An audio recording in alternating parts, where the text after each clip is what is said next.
Hello there, I am Bolanle Udueku Ayola, and here is your Wells Television Daily News Updates for today, September 7th, 2025.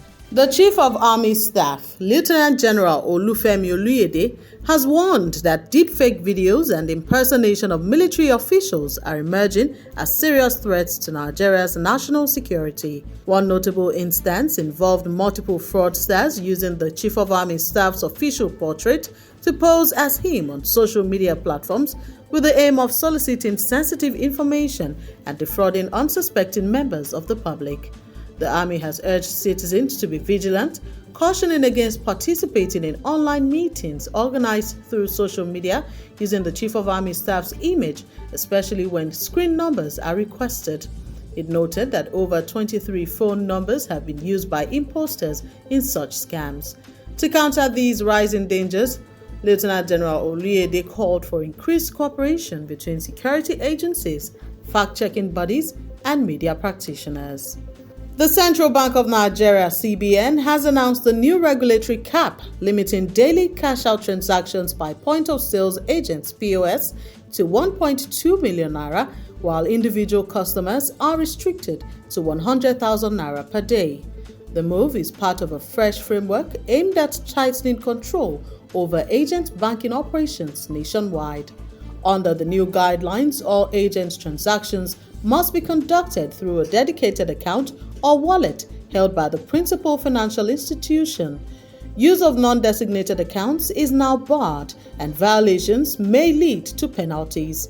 Agents will also be geotagged and confined to their registered locations, while those with prior integrity or credit issues will be disqualified from operating in the system. The Academic Staff Union of Universities, ASU, has affirmed that it will proceed with a planned 2-week nationwide warning strike unless the federal government accedes to its demands, stating unequivocally no going back on the action. In a release, ASU said it issued a 14-day ultimatum to the government over unresolved issues affecting lecturers and public universities, warning that failure to act would leave them with no choice but to enforce the strike. The union also accused the federal government of continued lethargy and non-responsiveness to earlier communications, signaling heightened tension in the education sector as the deadline draws near. Senator Natasha Akpoti-Oduahan, representing Kogi Central, made her return to the National Assembly today following a 6-month suspension imposed by the Senate earlier this year. She was present on the floor as plenary resumed after a 10-week recess,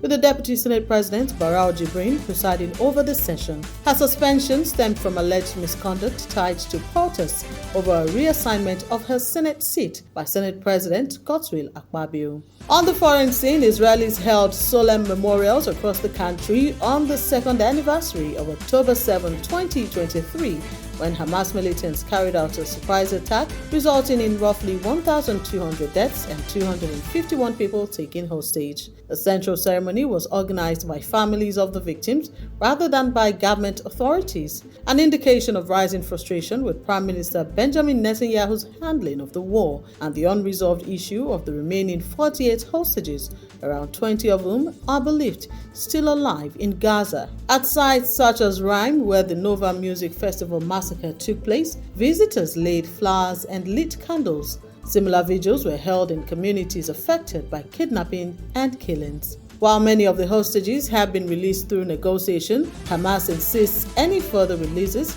require a permanent ceasefire and Israeli troop withdrawal from Gaza, a demand that Netanyahu has rejected, insisting that operations will continue until the captives are freed and Hamas is dismantled. And in sports, Nigeria's under-17 women's national team, known as the Flamingos, will depart Abuja in the early hours of tomorrow for Morocco as their final preparations for the 2025 FIFA Under-17 Women's World Cup commences. The squad will initially travel to Casablanca, where they will settle into camp before moving on to Rabat, the tournament's host city. They have scheduled international friendlies against New Zealand on Friday and Paraguay on October 14 as part of their tune-up program.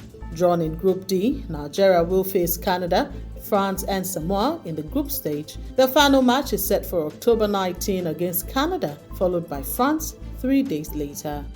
And that's it on the Wells Television Daily News Updates for today. Don't forget to subscribe to our YouTube channel at Wells Television and like our Facebook page at Wells Television. Thank you for watching. God bless you.